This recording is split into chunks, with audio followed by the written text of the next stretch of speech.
Well, he is a spiritual teacher, a global philanthropist, and the best-selling author who's known for challenging how we think about life. We have engineered the outside world in so many ways, but we have done nothing about this one. If you want to know well-being, in is the only way out. Ahead of his tour at Dolby Theatre tonight, Sadhguru here to talk with us about his latest book, Death, A Yogi's Guide to Living, Dying, and Beyond. Welcome to you. Thank you so much for being with us. We're honored to have you. Yes.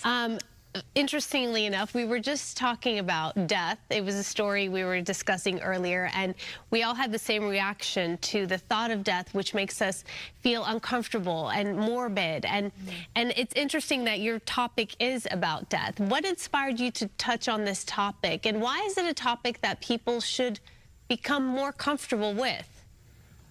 Have you found anybody who does not die? No.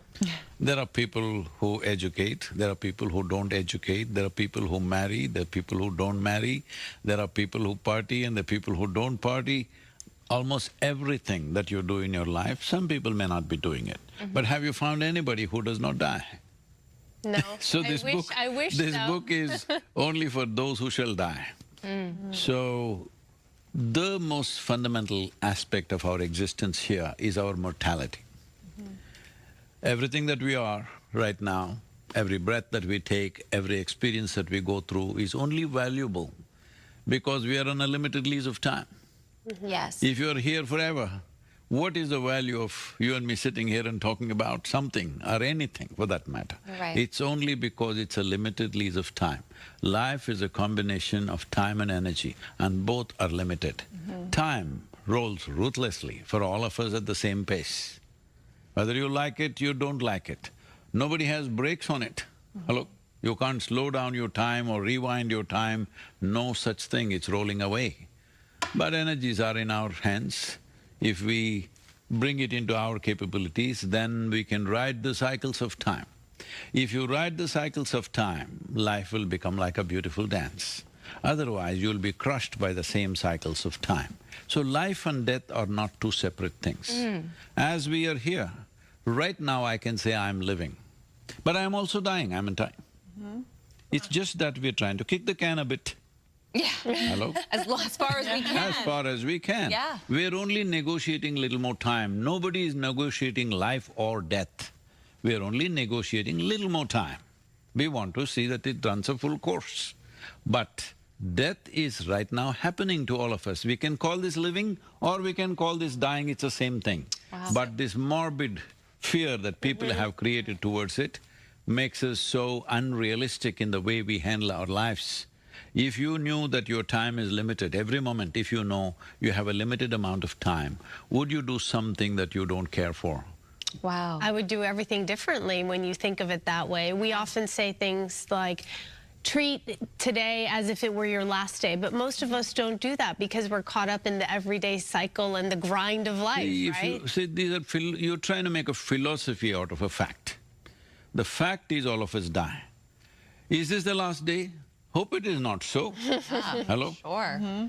Hope it is not so, we don't want it to be so, but it could be so, that is always there. So you try to make a philosophy, this will make you pacifist. Oh, if this is the last day, what do I do? What is the point of planning? What is the point of building? What is the point of working for this? What is the point of fighting for this? Nothing is worthwhile. Don't make a philosophy of it, it's a fact. We have a limited amount of time. If you're aware of this, if you're conscious of this, you will not do anything that does not truly matter to you. If you, me and everybody here is doing what genuinely matters to us, we are beautiful and the world is beautiful. You've spent over 4 decades helping people navigate mental health, and you're hearing about mental health more and more. For our city, for Angelenos that are overwhelmed by stress, burnout, you've been here, the traffic can be intense every day too. Where can they begin with a small step to just take a little time out of their day to just take a beat? See, first of all, you think you must be stressed and then you must calm yourself. What stress means is, your internal mechanism, both psychological and physiological, doesn't have enough lubrication, it's friction. Internal friction is stress. Essentially, whether you call it stress, anxiety, depression, this, that, there are 72 names for different kinds of mental struggles. Essentially, you have turned your intelligence against yourself. If your intelligence was working for you, if your thoughts and emotions happen the way you want right now, would you keep yourself blissful or stressful? Blissful. Blissful. Of course. Why is that not happening? You're right. We have So simply because you have the most sophisticated gadget on the planet. Human mechanism is the most sophisticated instrument on the planet. Do you agree with me? Yes. Absolutely. Have you read the user's manual? I wish there was one, right? There is one. It's just that without understanding the fundamentals of how this works, we are trying to blunder through life and everything seems to be stressful. Tell me one thing that people are not stressed about. Ooh. Not stressed. Not stressed? Yes, That's you a said trick traffic. question. Traffic stress. Traffic means what? Most of you are driving your dream cars. So if you get to stay there for a little longer, what's your problem? You must be enjoying it. So it's just the point of view, shifting your Perspective. mind. It is not right? about a point of view. I'm just saying, suppose your hand is out of control and these two fingers want to poke your eyeballs. Is it normal? No. No. So if your own thoughts and emotions continuously poke you from inside, is it normal? No. But you are making it normal, that's the biggest mistake. It's not normal to be anxious, it's not normal to be stressed. It is just that when majority of the people join in one gang, see, if all of us are smoking, it's normal to be smoking, she doesn't smoke, she's no good. Hello? Yes or no? Yeah. So everybody is stressing, so that's normal. People ask me, Sadhguru, what do you do to unwind yourself? I said, I don't wind myself up. I can see why you are very popular amongst the celebrities. And you know what's exciting is that your event at the Dolby, the home of the Oscars, which is very, as an entertainment reporter, that's very exciting for me. But tell me about getting those celebrity endorsements as well. I mean, for anyone, it means a lot. But See, Tom Brady, Matthew McConaughey. Tom… Matthew. Matthew, okay. Look at this is A-list.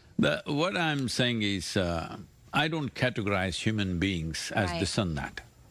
I spend a whole lot of time in rural India with tribal women who have no education, who have not even a cell phone. Right. A lot of time. 70% of our activity is in rural spaces. And at one time I was doing this personally, but now our teachers are doing. Our programs are mandatory in all the prisons in southern India, and we also did in Pennsylvania, Kentucky, and yes, and Tennessee also a little bit. Why this is called as enough freedom for imprisoned. People say, Sadhguru, why are you spending so much time with these criminals when we are all waiting and we can't see you? See, I don't see any criminal, I don't see any celebrity, I don't see this and that. I just see human beings in variety of sufferings. Some have created external situations which are unpleasant for themselves. Some are in war zones, some are in famine zones, some are in well-being and suffering. Those who are in war zones, outside situations are threatening their life moment to moment. Famine, enormous suffering, children are dying in front of them. People who are in well-being, people who had good breakfast and came, their suffering means it's their own doing, isn't it? So you're See, if something is poking you from outside, we need to deal with it differently. If you are poking yourself from inside, you need to look at this because this is a very cruel joke on all the people who are not doing well. Hello? yeah. Because to bring an individual person or a society from poverty to affluence is a humongous task. Takes generations of work and ecologically it's super expensive. Right. But after doing all that, you're miserable, you're a crime. So about celebrities, I don't see them as something different. They're human beings, what everybody is aspiring, some people have made it. Right. So, you value their success, of course, you should recognize their success. But the important thing is, they have reach and they want to use that reach in a responsible manner to impact the world, which is very important. That's good. Because we must understand many great beings have come on this planet. Yes. You can name a few. One that all of you would be familiar with, Jesus. How many people could he speak to in his time? 12 people. Out of that, one of them freaks on him, all right? Right? His apostles. Yeah, and then There. Judas. You go back and see Gautam Buddha, how many did he speak to? A few hundred. You talk about Krishna, a very glorious being, only one person he spoke to, all right? This is the first time you can sit here and talk to the entire world.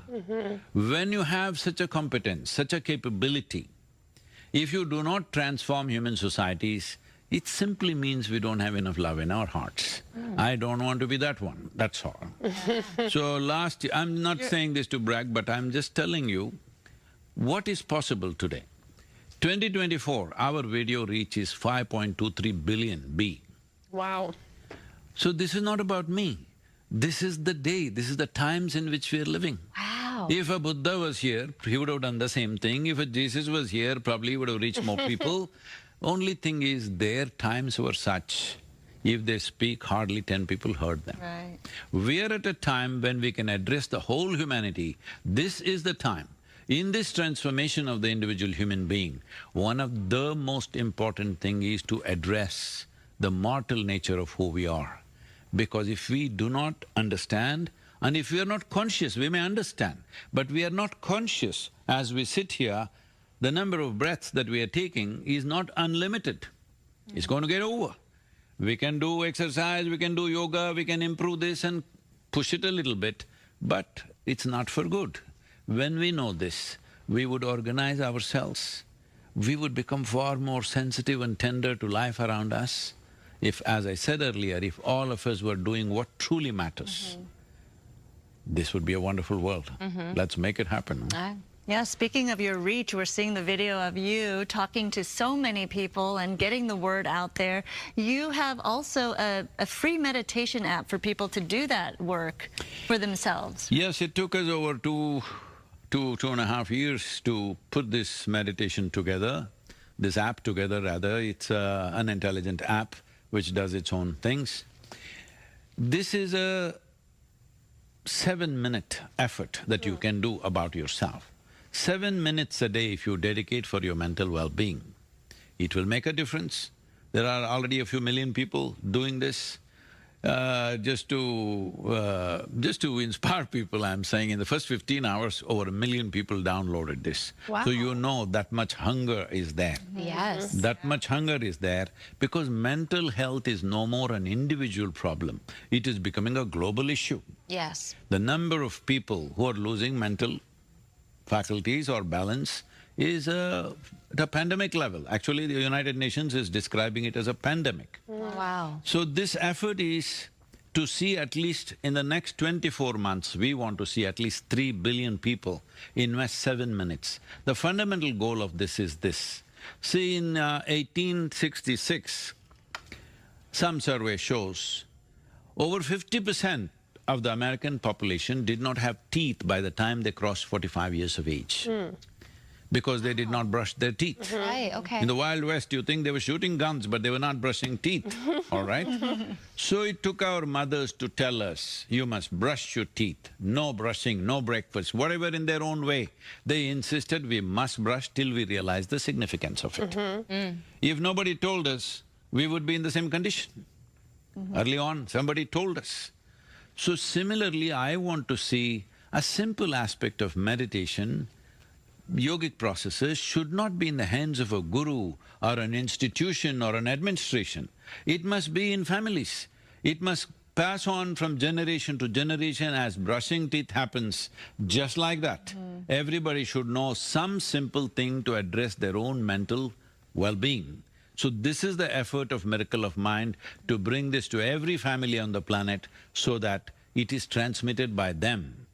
And if they're afraid they may do it wrongly, that is why the videos are there, the app is there, they can just use it. It's a free app. Resources. It costs us a lot of resource, but we are offering it free because this is a commitment we have. We want to touch 3 billion people or 3 billion families, which will transmit this by themselves for generations to come, it's very, very important. Well, download that app, and also you can catch Sadhguru at the Dolby Theater tonight at 7:30. And of course, pick up the book, Death, A Yogi's Guide to Living, Dying, and Beyond at your favorite bookstore, or we just found out it's on Audible as well. You can Yes. download it and listen to it. And it's your voice. It's your Yes, it's voice, in which my makes voice. it extra special. Thank you so much for Thank you. coming. We really Thank you very appreciate much. it. So much wisdom. Thank you for sharing that with Thank you. us. And Wonderful. hey, Saturday's International Yoga Day, you guys. So go out there and Savasana. That's my work on that mental health and the body and the mind and the spirit. We'll be right back. Are we done? Almost. Almost.